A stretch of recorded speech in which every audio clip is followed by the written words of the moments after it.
মুক্তি পেতে পারি। প্রিয় দর্শক, সন্দেহ নাই জেনার মতো অপরাধ এর সাজা অত্যন্ত ভয়াবহ। আল্লাহর দৃষ্টিতে এটি এত জঘন্য অপরাধ যে জেনার শাস্তি কখনো কখনো মৃত্যুদণ্ড পর্যন্ত আল্লাহ সুবহানাহু ওয়া তাআলা ধার্য করে দিয়েছেন। রজমের মতো কঠিন শাস্তি আল্লাহ সুবহানাহু ওয়া তাআলা আরোপ করেছেন জেনার জন্য কোনো কোনো ক্ষেত্রে।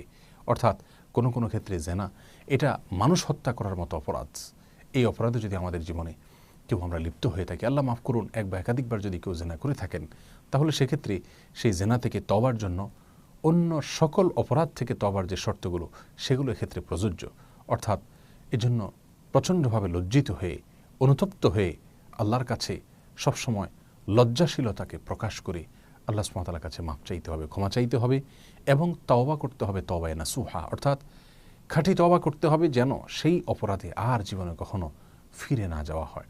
সেজন্য সংকল্প করতে হবে, কঠিনভাবে যদি সংকল্প করা হয় এবং পেছনের গুনাহ থেকে সরে আসা হয়, গুনাহের উপকরণ থেকে এবং আসবাব থেকে, মাধ্যমগুলো থেকে যদি তিনি সরে আসেন এবং আল্লাহর কাছে লজ্জিত হয়ে আগের কৃত অপরাধের জন্য ক্ষমা চেয়ে, মাপ চেয়ে নতুন করে আর কখনো না করার জন্য সংকল্প করেন, দৃঢ়ভাবে প্রতিজ্ঞাবদ্ধ হন, তাহলে ইনশাআল্লাহ জেনার অপরাধ আল্লাহ সুবহানাহু ওয়া তাআলা ক্ষমা করবেন।